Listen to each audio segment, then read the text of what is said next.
इदं सुरूपं तथा वा कलत्रं यशश्चारुचित्र धनं मेरुतुल्यम् मनश्चेन लग्नं गुरोरङ्घ्रिपद्मे ततः किं ततः किं ततः किं ततः किम्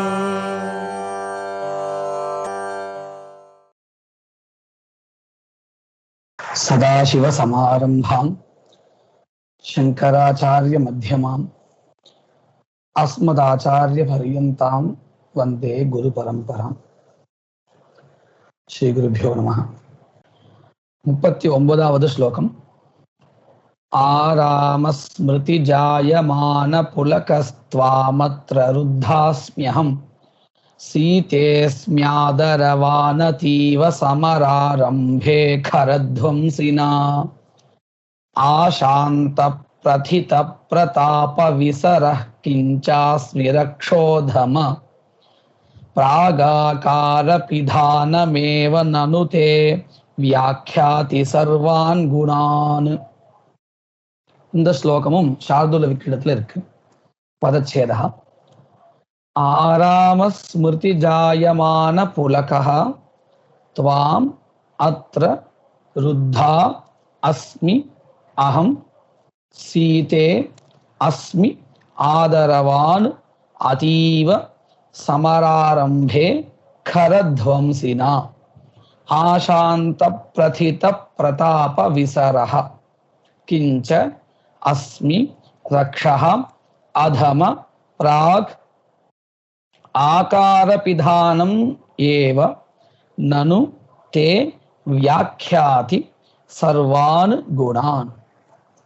இந்த ஸ்லோகத்துல கொஞ்சம் வித்தியாசமா முயற்சி பண்றான் சீதையை கவர்வதற்கு. என்ன அப்படின்னு சொன்னா, உன் மேல நான் ரொம்ப அனுராகம் வச்சிருக்கேன், பிரியம் வச்சிருக்கேன். நீ இங்கிருந்து போயிட்டேன்னு சொன்னா ரொம்ப கஷ்டப்படுவேன். ராமன் உன்னை கூட்டிட்டு போயிட்டு ரொம்ப கஷ்டப்படுவேன் அப்படின்னு சில ஆசை வார்த்தைகளும் சொல்லி, கூடவே நான் ராவணனோட யுத்தம் புரியறதுக்கு ரொம்ப ஆசையோடு இருக்கேன். ஏன் இதெல்லாம் சொல்ற அப்படின்னு சொன்னா, ஒண்ணு சீதையை கவர்றதுக்கு அன்பான வார்த்தைகள், நான் உன்னை ரொம்ப விரும்புறேன், இந்த மாதிரியானது. யுத்தத்துல எனக்கு ராமரோடு சண்டை போடுறதுக்கு ரொம்ப ஆசையா இருக்கேன், நான் ரொம்ப நாளா எதிர்பார்த்துட்டு இருக்கேன்.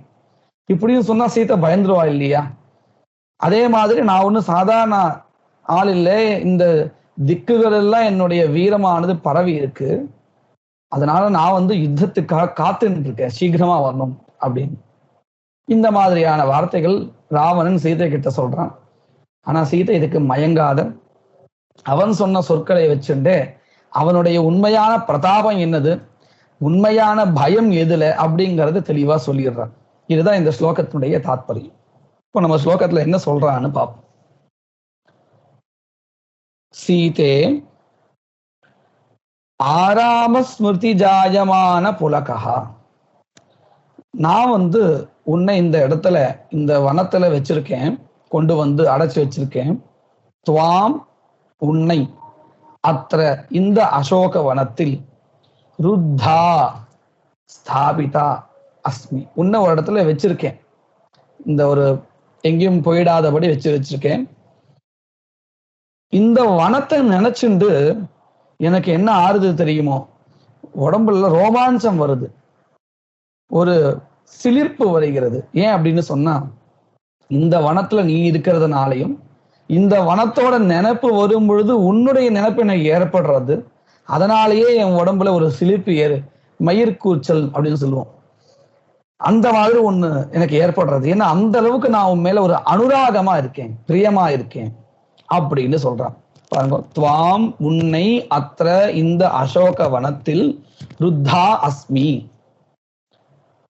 அதனால என்ன ஆறுது, ஆராம ஸ்மிருதி, ஆராமஹன வனம், இந்த வனத்துடைய ஸ்மிருதி நினைவு ஏற்படும் பொழுது, ஜாயமானஹா எப்பொழுது ஏற்படுகிறதோ அப்பொழுது, புலகஹா, புலகஹான்னு சொன்னா அந்த மயிர்கூச்சிடுதல், அப்படி எனக்கு ஒரு உணர்வு வருகிறது. அந்த அளவுக்கு நான் உன் மேல பிரியம் வச்சிருக்கேன். இப்பேற்பட்ட ஒரு அன்பு கொண்ட நான் வருத்தப்படுறேன். என்னன்னு, ஒருவேளை ராமன் உன்னை எடுத்துன்னு போயிடுவானோ அப்படின்னு. இது எதுக்காகன்னு சொன்னா இந்த பெண்களை கவர்றதுக்கு உண்டான சில ஆசை வார்த்தைகள். இப்படி ஒரு விதமா முயற்சி செஞ்சிருக்கான். அடுத்தது, சீதே ஹே சீதையே, அஸ்மி ஆதரவான் அதீவ சமராரம்பே. சமராரம்பே யுத்தத்தை ஆரம்பிக்கணும், யுத்தம் பண்ணணும் அப்படிங்கிற விஷயத்துல அதீவ ஆதரவான் அஸ்மி, ரொம்ப ஆசை கொண்டிருக்கிறேன். ஏன்? யாரோட? கரத்வம்சினா, கரனை கொன்றவனான ராமனோடு போர் இடுவதற்கு. கரஹான்னு ஒரு அசுரன், ராவனுடைய தம்பி. நாம இதை பார்த்திருக்கலாம். இந்த சூர்பனக முதல்ல கரண் கிட்டதான் கம்ப்ளைண்ட் பண்றான், புகார் கொடுக்குறான், இந்த மாதிரி 2 பேர் என்ன அவமானப்படுத்திட்டா அப்படின்னு. அந்த கரனும் ராமரோட யுத்தம் புரிய சென்று மரணம் அடைஞ்சான் அப்படின்னு தெரியும். இந்த கரண் யாரு? ராவனுடைய தம்பி. தன் தம்பியினுடைய மரணத்திற்கு பழி வாங்க எண்ணி ரொம்ப நாளா காத்துட்டு இருக்கான் ராவன். அந்த ராமரை எப்படியாவது பழி வாங்கணும். இப்போ இந்த சீதையின் வியாஜமாக யுத்தம் வரப்போறது. அந்த யுத்தத்துல கரத்வம்சினா, கரனை கொன்றதான ராமனோடு போர் புரிய அதீவ ஆதரவான் அஸ்மி, ரொம்ப ஆர்வத்தோடு இருக்கேன் அப்படின்னு 2வது சொல்றான். சரி, அப்படி ஆர்வத்தோடு இருக்கான சரி, ராமரோடு போர் புரியுற அளவுக்கு இந்த ராவனுக்கு சக்தி இருக்கா? சீதை ஒரு வார்த்தை சொல்லிடலாம், நீ ஆசைப்படுற சரிதான், ஆனா ராவன் கிட்ட அடி வாங்கிடுவே அப்படின்னு சொன்னா இவனுடைய திட்டம் எல்லாம் போச்சு. அதுக்காக என்ன சொல்றான்? தன்னுடைய புகழ் எப்பேற்பட்டதுன்னு சீதைக்கு நினைவூட்டி பயமுறுத்துறான். எப்படி?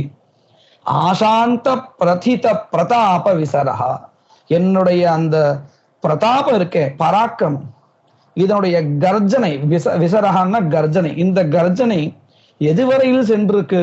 ஆசாந்த பிரதிதா, ஆஷா அப்படின்னா திக்குகளுடைய எல்லை வரையில பிரதிதா பரவி இருக்கு. என்னுடைய இந்த பராக்கிரமத்தினுடைய கர்ஜனையானது எல்லா திக்கினுடைய கடைசி வரையில சென்று அடைஞ்சிருக்கு, அந்த அளவுக்கு விரிவடைந்து இருக்கு.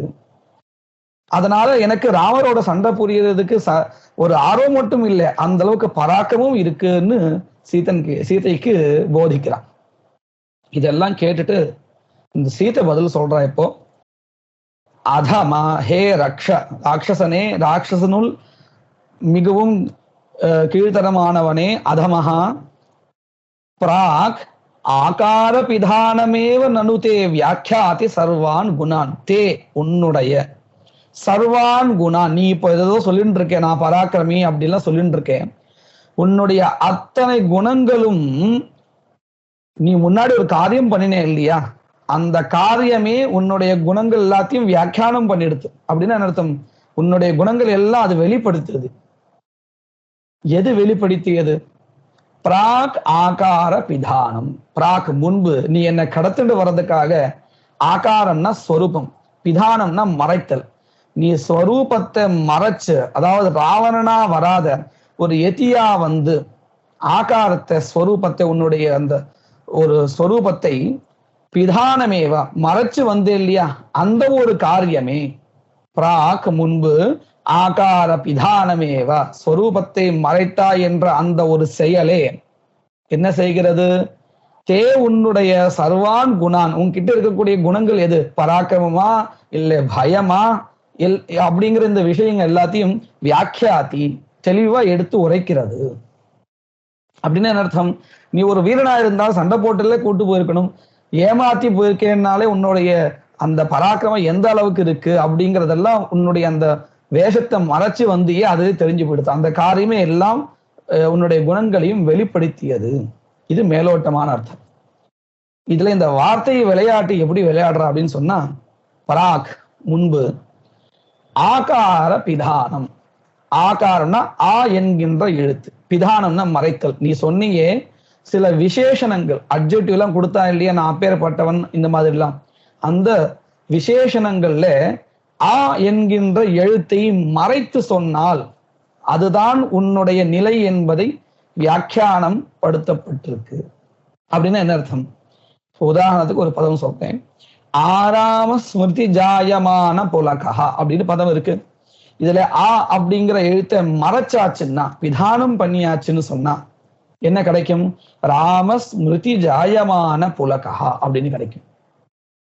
அதே மாதிரி 2வது பாதத்துல ஆதரவான் அதீவ சமராரம்பேன்னு இருக்கு. இதுல ஆ எடுத்தாச்சுன்னு இருக்கும். தரவான் அதீவ சமராரம்பே. அப்புறம் 3வது பாதத்துல ஆசாந்த பிரதித பிரதாப விசரஹா அப்படின்னு இருக்கு. இதுல எடுத்தாச்சுன்னா சாந்த பிரதித பிரதாப வீரஹா அப்படின்னு 3 பதங்கள்ல கிடைக்கும் நமக்கு. இந்த பதங்களுக்கெல்லாம் என்ன அர்த்தம் அப்படின்னு கேட்டா,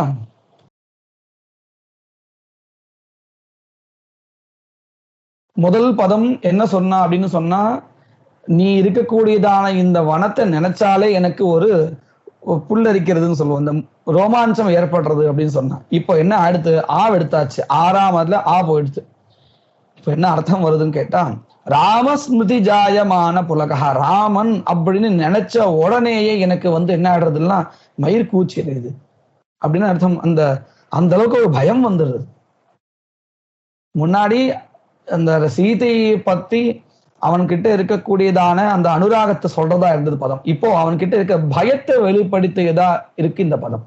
ராமஸ்மிருதி, ராமனுடைய நினைவு வந்த உடனேயே எனக்கு இந்த பக்கம் அந்த என்ன சொல்றது, புலகாங்கிதம் வந்துடுறது.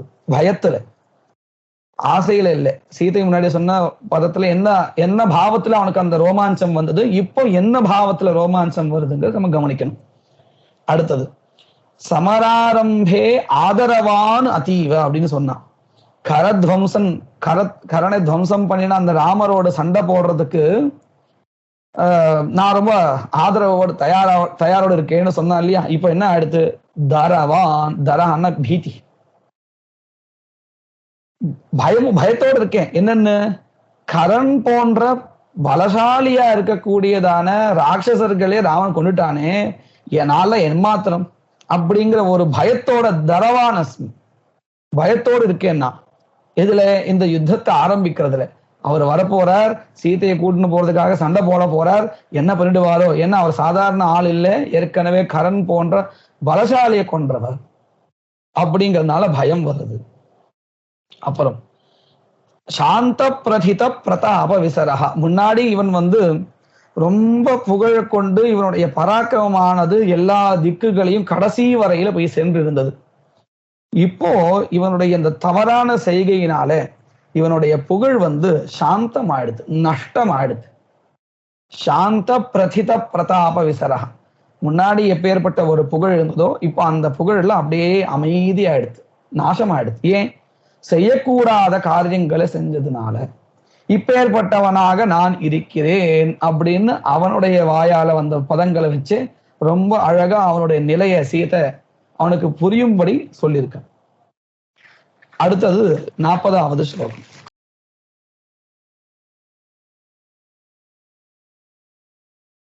ஈதித்யங் நிஜ பந்து பௌர பரிஷத்தோஷ்டுயமானோஸ்மியஹம் சாந்தாதங்க நிமித்த பூத சரித சீதேஸ்மியஹம் பஷ்யமாம் நித்யம் கிஞ்ச தனோபலப்த்யனுகுண வியாபார ஏவாஸ்மிரே ஸ்வைரம் ஜல்ப முஹுர்நிகார விஷயா பிராகேவ தேமி குணாஹ. இந்த ஸ்லோகமும் சார்தோல விக்கிடத்தில் தான் இருக்கு. இதனுடைய பதச்சேதம் ஈதித்யங் நிஜபந்து பௌர பரிஷத்தோஷ்ட்யூயமானஹா. ஒரே பதம், ஈதித்யங் நிஜபந்து பௌர பரிஷத்தோஷ்டூயமானஹ. அஸ்மி அஹம் சாந்தாதங்க நிமித்த பூத சரிதஹ சீதே அஸ்மி அஹம் பஷ்ய மாம் நித்யம் கிஞ்ச தனோபலப்த்யனுகுண வியாபாரஹ ஏவ அஸ்மி ரே ஸ்வைரம் ஜல்ப முஹு நிகார விஷயாக பிராகேவ தே பிராக் ஏவ தே அமி குணாஹ. இந்த ஸ்லோகத்திலையும் தன்னை பத்தி உயர்வா சொல்லிக்கிறான். சீதை அதுக்கு பதில் கொடுக்கிறான். என்ன சொல்றான் ராவணன் அப்படின்னு கேட்டா, 2வது பாதத்துல சீதையை கூப்பிடக்கூடியதான பதம் சீதே, அதை முதல்ல எடுத்துக்கணும். சீதே, சீதையே, நான் எப்பேற்பட்ட ஆளா இருக்கேன்னு சொன்னா, ஈதி தியங் நிஜபந்து பௌர பரிஷத் தோஷ்டுயமான. ஈத்தின்னு சொன்னா பாதா.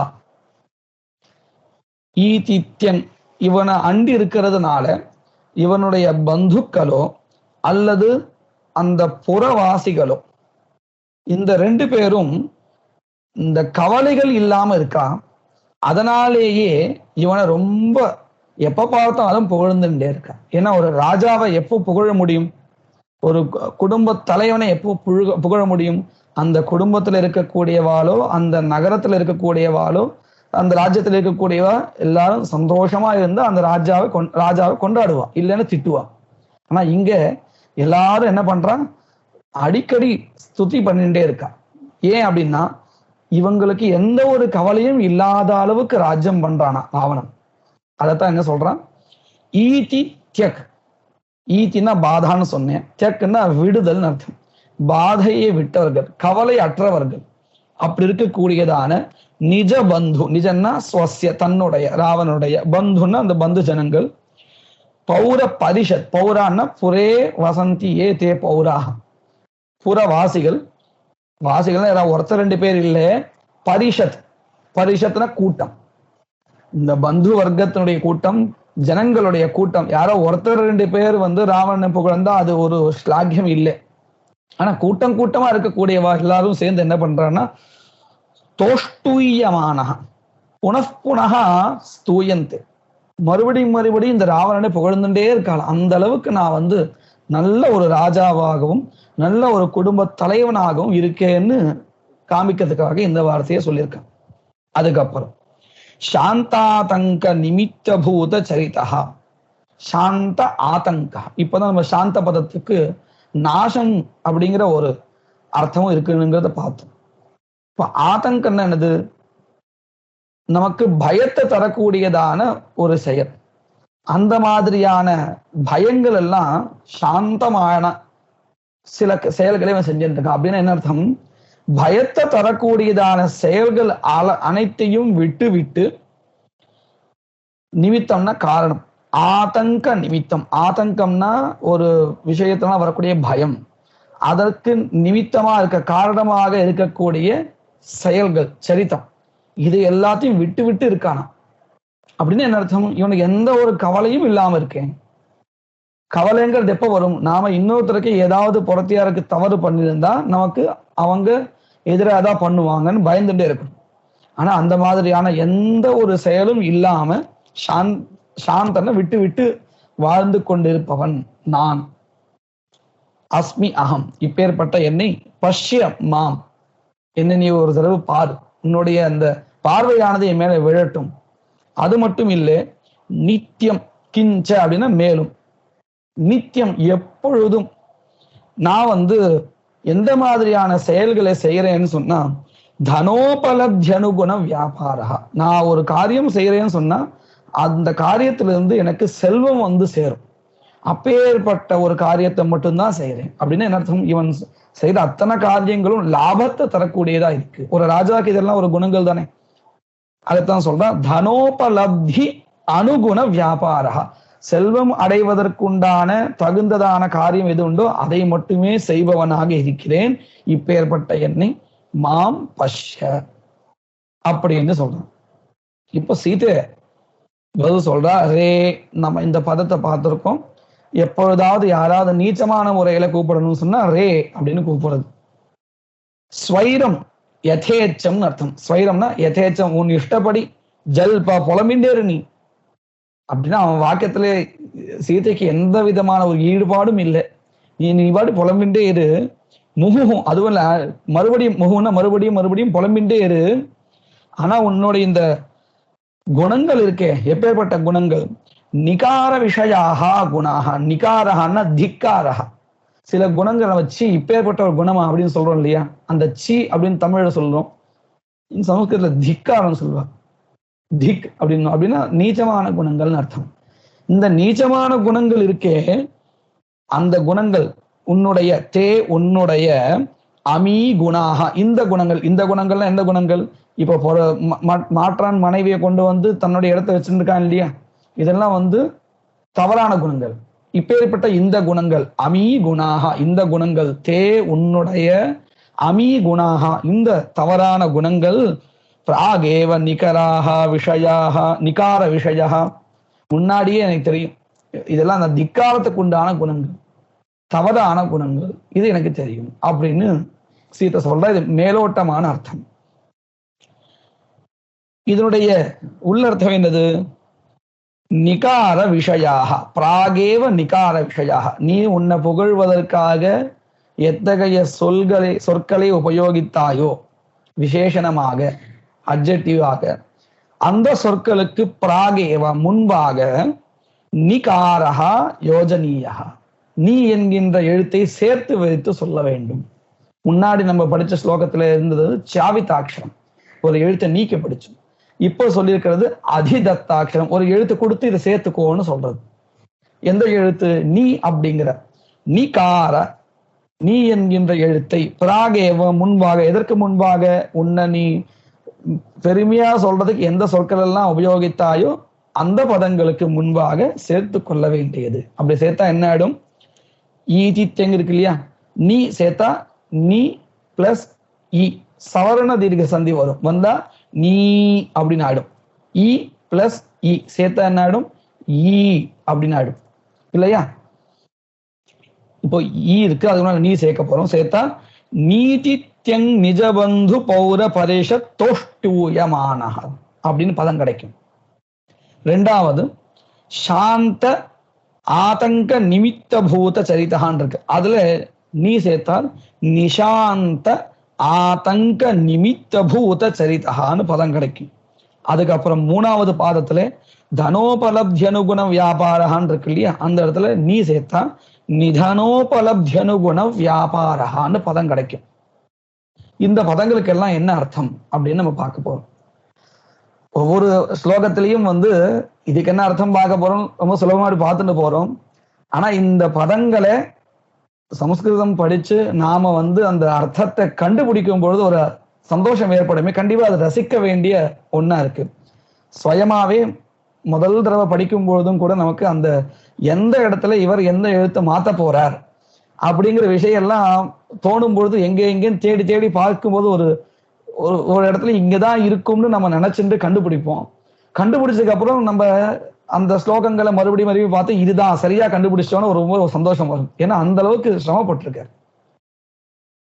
நாம இத வியாக்கியானமோ அதெல்லாம் இல்லாத இந்த ஸ்லோகத்தை மட்டும் வச்சுட்டு இதுல எங்க அவர் ட்விஸ்ட் பண்ண போறார், ஒரு எழுத்தை எடுக்க போறாரா வைக்க போறாரா அப்படின்னு அந்த ஸ்லோகத்தை மறுபடியும் படிச்சு பார்த்து நாம அதை கண்டுபிடிச்சு இதுதான் சரின்னு தெரிஞ்சுட்டா நமக்கே ஒரு சந்தோஷம் வரும்.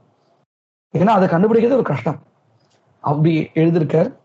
நம்ம அதை தனியா உட்கார்ந்து ரசிச்சாதான் தெரியும். இந்த சமஸ்கிருதத்தை நாமளா படிச்சுண்டு இல்லைன்னா இப்போ தமிழ்ல நம்ம அர்த்தம் சொல்றோம், ஒரு ராமாயணம் சொன்னா உபன்யாசம் சொன்னா கேட்கிற மாதிரி இருக்கும், அது ஒரு சந்தோஷத்தை கொடுக்கும், இல்லைன்னு சொல்லல.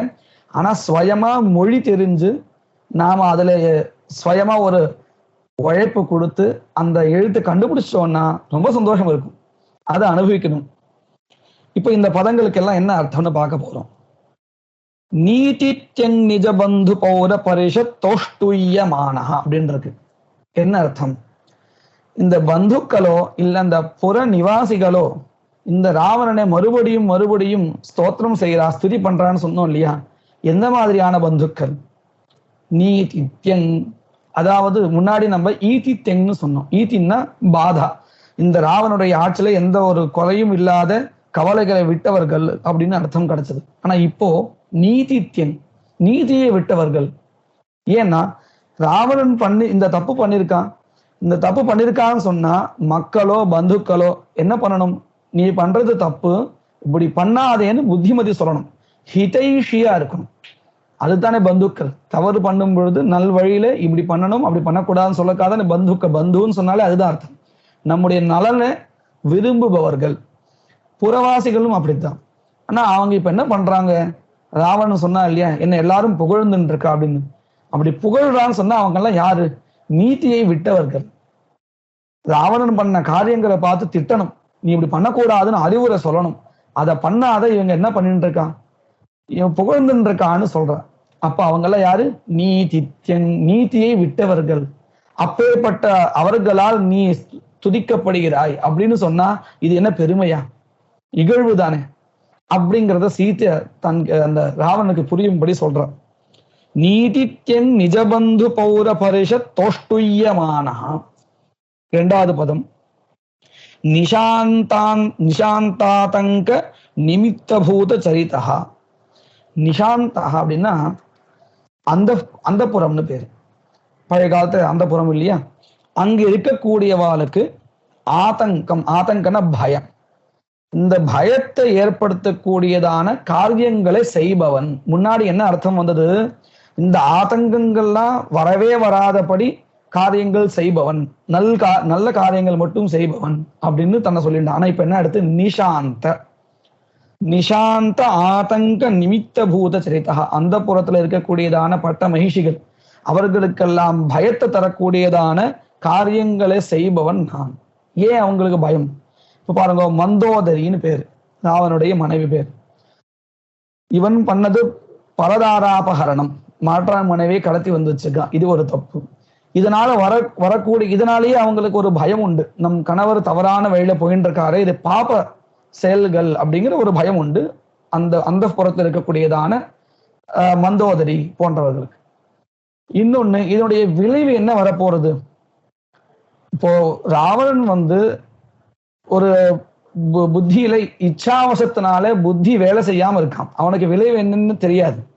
அதனாலதானே விபீஷணன் சொல்லும் போதும் கூட கேட்டுக்கவே இல்லை. விபீஷணன் தான் உண்மையான பந்துவா இருந்தான். அதனால்தான் அவன் ராவணன் ஸ்தோத்திரம் பண்ணல. நீ பண்ற தப்புன்னு சொன்னான். நிஜ பந்து அவன் தான். முன்னாடி சொன்னான் இல்லையா, இந்த நகரவாசிகளோ சொந்தங்களோ எல்லாரும் என்ன ஸ்தோத்திரம் பண்றா, என்ன புகழ்ந்துட்டு இருக்கான்னு. அவன் நிஜமானவா இல்லை. விபீஷணன் மட்டும்தான் நிஜமானவன். அதனாலதான் அவன் ஹிதத்தை சொன்னான், நீ பண்றது தப்பு அப்படின்னு. அதனாலதான் அங்க இருக்கவும் முடியல, வந்தாச்சு. அத போலதான் மந்தோதரி போன்றவர்களுக்கும் பயம் இருக்கு. இவன் பண்ணது தப்பான காரியம், அதனுடைய விளைவு என்னன்னு தெரிய மாட்டேங்கிறது. யாரு சொன்னாலும் புரிய மாட்டேங்க. ஹனுமார் சொல்லிட்டார், விபீஷணன் சொல்லிட்டார், சொல்ல வேண்டியவால சொல்லிட்டான். ஆனா அதை ஏத்துக்கூடியதான ஒரு பக்குவத்துல, ஒரு மனநிலையில ராவணன் இல்லை. இதனால என்ன பண்ணிட்டு இருக்கா? நிஷாந்தத்துல அந்த புறத்தில் இருக்கக்கூடியதான அந்த ராணிகள் பயத்தோடு வாழ்ந்துட்டு இருக்கான். அந்த பயத்துக்கு நிமித்தமாக காரணமாக இருக்கக்கூடியது எது?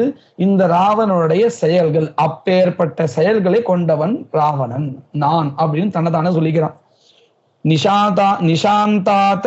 நிஷாந்த ஆதங்க நிமித்த பூத சரிதா அப்படின்னு அர்த்தம் கிடைக்கிறது. அடுத்தது தனோபலப்தி அனுகுண வியாபாரா அப்படின்னு இருந்தது. நான் எந்த காரியம் பண்ணாலும் அது செல்வம் என்கிட்ட சேர்றதுக்கு உண்டான ஒரு அனுகூலமான காரியத்தை தான் பண்ணுவேன்னு சொன்னான். ஆனா இப்ப என்ன அடுத்து? நிதனோபலப்தி அனுகுண வியாபார. நிதனம்னா மரணம். நான் என்ன மாதிரியான காரியங்களை பண்ணிட்டு இருக்கேன் அப்படின்னு கேட்டா, மரணம் வர்றதுக்கு அனுகூலமான என்னென்ன காரியங்களோ அத்தனையும் பண்ணிட்டு இருக்கேன். என்னது? சீதாபகரணம். சரி, ஏதோ தெரியாத பண்ணிட்டான், மன்னிப்பு கேட்டு கொண்டு விட்டுடலாமோனும் அதுவும் இல்லை. யுத்தத்துக்கு வந்தாச்சு. யுத்தத்திலயும் ராவணன் மன்னிப்பு தரேன் உனக்கு ராமர் சொல்றாரு, நீ போயிடு, மன்னிப்பு கொடுக்கறேன் அப்படின்னு. கேட்கல. எத்தனை பேர் என்ன சொன்னாலும் கேட்கல. அப்ப இவன் பண்ற காரியங்கள் எல்லாம் எதுக்கு அனுகூலமா இருக்குன்னா, அந்த ராவணனுடைய மரணத்துக்கு அனுகூலமான காரியங்களை தான் பண்ணிட்டு இருக்கான்.